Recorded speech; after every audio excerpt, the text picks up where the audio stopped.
Okay guys, hey, congratulations Magenta. This is the start of your innovation and revolution into the EV market. This is the MGHS Plus EV, which in fact this is your one, Stefan, in white, and the other one we've got set up for you, Andrew, is in silver. It's just been groomed right now, so it'll be ready for you for tomorrow. Anyway, here we go. Let's take off the cover and let's see what we've got. So as you requested, this one's in white. I think a really nice looking car. The other thing that was requested on the vehicle is also a tow bar that's been fitted on the rear there. This car incidentally is going to come with 2 keys, just like the other one, Andrew. So you both can have 2 keys, one obviously in the office and one for you to use. So let's go for a bit of a wander and see what we've got. So first things first, it's the new HS Plus EV. This is the one which is a bit of a half and half, so it's part electric and part petrol. So the first thing we want to do is obviously get access to the car, and a couple of ways we can do that. Just by pressing this button, we'll lock the car and you'll see the mirrors come in and they will go out as you unlock the car. Let's have a look at something else here. So on the right hand side, if I push that latch there, that's going to give me access to your charging point for the plug-in. And then if I go around to the back of the car, other side, this one here, oh, I need to release that. That's for your petrol. So let's release the boot. Let's just see what we've got inside here. Incidentally, it's got 360 degree cameras all the way around it, and as it's just decided to do, it's locked itself, and I'm going to unlock it and I'm going to pop the boot, and I can just do that by putting a little lever inside there. You'll see that camera as it goes up. Now you'll see inside the back immediately it's a lot of space, and also inside here, because it's a Yugo fleet car, here's a little first aid kit and a few other things inside there. So this is a cover, obviously, to cover everything that you've got to protect what you might be carrying. And then beyond that, just underneath here, this is where you will find the battery on the right hand side that runs the car. The battery underneath this cover runs the motor in the car, and here's your charger right here. There's an inflation kit there just in case the tyres go flat. Just remember, this car comes with a 7-year warranty and a 7-year roadside assist. Alright, so just from the back here, if you want to know, you can actually move the seats back and forth or drop them all the way flat if you like. Right, let's get into closing the boot, so we can do that, and we can change that now as I step away. It is closing itself. Right, I will put this into the back seat for you. This is a gift from us, by the way. Enjoy that. It'll come in handy when you're operating the vehicle. There's a few things in there that'll make your life slightly easier. Just as I opened the door there, I could see a bit of a blue light, so the ambient lighting all the way through the car. Whilst we're at the back of the car, you'll see a lever here. That's to change your back support. A little compartment inside here. As I said, the finish when I saw you last time is amazing. It really is amazing quality for a car as inexpensive as this. A couple of charging ports down the bottom there too, and as you can see, just on the roof, that's a roof screen to protect you from the sun, because there's a big panoramic roof right there. Right, let's go into the car itself. Now, when I talked about 360 degree cameras, there's a couple just inside there. There's some in the front, some in the rear. And they do come in handy, and I'll show you that in a second. As I say, there's ambient lighting going through here. You can see a bit of a blue hue. You'll get used to that once you get into the car and start driving. There's signature mats involved, electric seats on the right hand side. Whilst we're over here on the right hand side, we've got access to a little coin tray. You start, stop on your right hand side. We can pull the mirrors in. We can lock the windows. You've got your left and your right for your mirrors on the outside of the car, and then of course your windows up and down, your lock, and then this is an indicator here which will flash just like the heated mirrors on the right hand side and the left hand side. Heated mirrors was one of those functions which I believe was a game changer. So anyway, we get into the car now and we start looking at some of the styling that it comes with, and easily I fit into the seat, and it's very reminiscent of European vehicles. Just to note, I'm having a quick look inside the storage compartment in the middle. There's an on-off there, so you can get your air conditioning in there if you had something that you wanted to cool. Sliding back and forth here, place for your cell phone on the right hand side, and then for a cup of coffee if you're off nice bright and early. While we're here, I can have a look at changing the up and down for the steering wheel, and then that locks back in pretty quickly. We're looking at the gear stick now, and again, if you put it in P for park, it'll park, and then if you unlock on this side and go through the gears, 360-degree view, open the boot, descent control, you've got your auto braking and your handbrake there. EV immediately, if you want to drive an EV, you can do that by doing that. But let's get started, shall we? I'll start the car. Now we're inside the showroom right now. Not a lot happening. You can't hear anything because with EVs, they start off an EV, so you won't hear anything at all. But essentially everything will start to light up. Now what you'll be looking for inside the dash here is the ready light, or the ready indicator. That's basically saying the car's now ready to move. That will time out, and if it times out, it'll request for you to say, I want to start the car again, and then it will ask you to push OK, because now you're ready to go. Alright, so first things we see when we look inside the dash, obviously our power, and then down on the right hand side shows us how much battery power we've got in the car, up to 53 k's, because it's only at 84%. We'll top that up so it's full, and then on the left hand side we've got our kilometers, of which the petrol tank will cover us.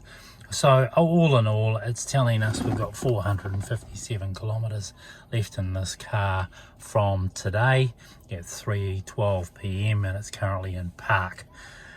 Right, so that's all kind of relatively easy to get used to, but there is a whole lot more about this car than meets the eye, so we'll go through that in a second. But let me get into the first thing you'll do when you get into the car, and that will be going to the infotainment system, and you'll be setting up your car for your phone, because of course without your phone nothing seems to operate. So the phone is intuitive, so much like the car. I push BT, so I'm going to look for my Bluetooth, and essentially what will happen here is it'll bring up a little code. So BT E5564, that essentially is what you'll be looking for inside your phone. Once you've got that, then you can load up your contacts if you like, and you're pretty much ready to go. So you could actually, if you're using an Apple phone, you could go, hey, hello Siri, call Andy or Stefan, whatever you need to do. So this is your car, Stefan, so you won't be calling yourself. Anyway, right, we'll get back into this. So we're now looking at what I would say is the main control panel. If I push home, just like home, it'll bring up all the information which I would generally use more often than the other. So your navigation's loaded in there. You can, if you're using your phone, say Apple CarPlay or Android Auto, you can use those maps. They seem to be more intuitive because they're in tune with you, and as I say, Android Auto, it's entirely up to you. But if you did push Apple CarPlay, and that's hence that you had that wired in using one of the cables which is available in your gift box, that would essentially bring up all your favorite apps up there, things like Waze or Teams, or even some of your navigation with Google Maps. So now we've got sort of that past this piece, let's have a look at what else we can do. So car, you can go through the ergonomics of the car and make some changes there if you like. Your MG Pilot is all set up. It's already done factory settings, so again, this will come down to your own personal taste and touch, so you have a look at that when you have a little bit of time. Again, I'll go back down to this home button, brings me back to this area here, and then of course I've got a couple of other things. So this thing looks interesting. What's that? Well, that's a 360-degree camera.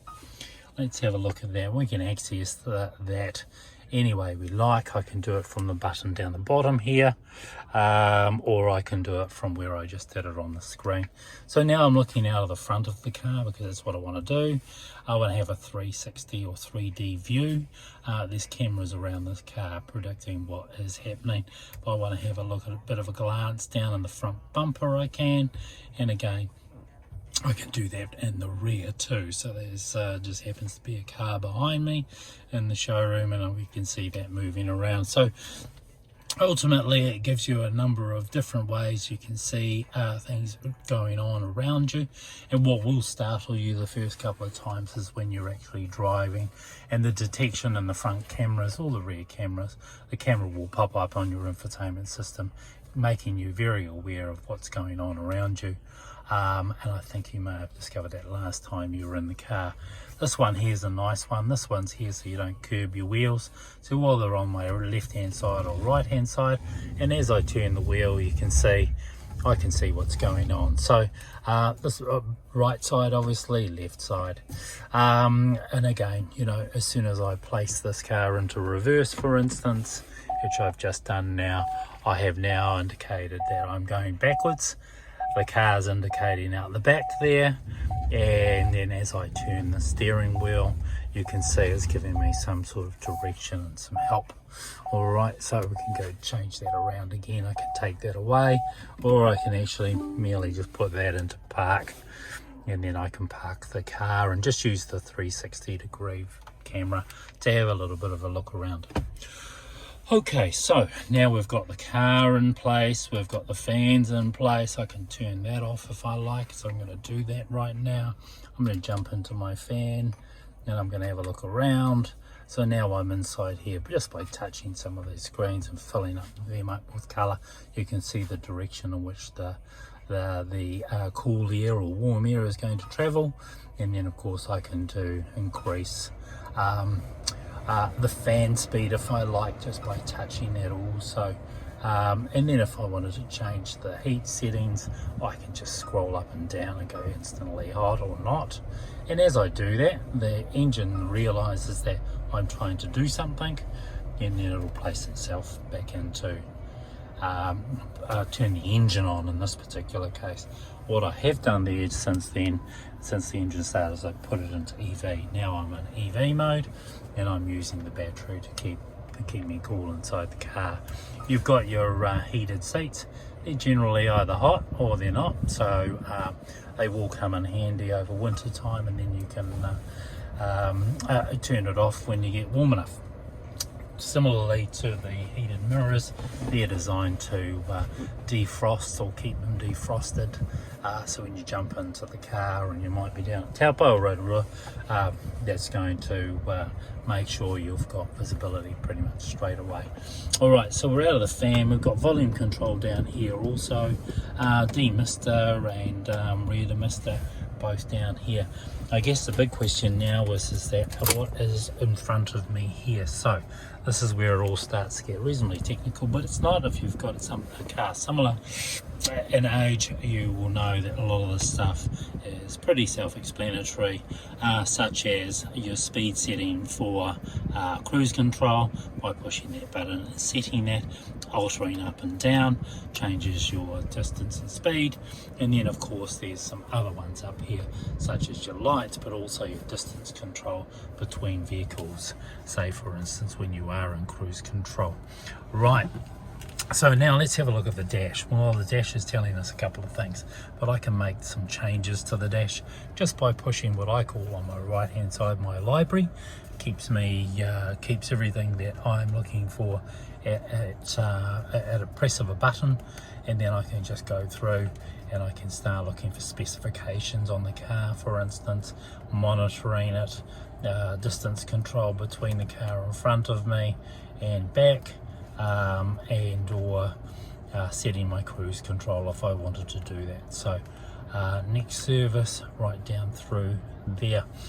Right, source and volume controls here, moving channels around, also there, and easy access to it. And I think that would basically cover you and get you moving on the day that you pick up your car. Right, listen, if you've got any questions at all, please contact me.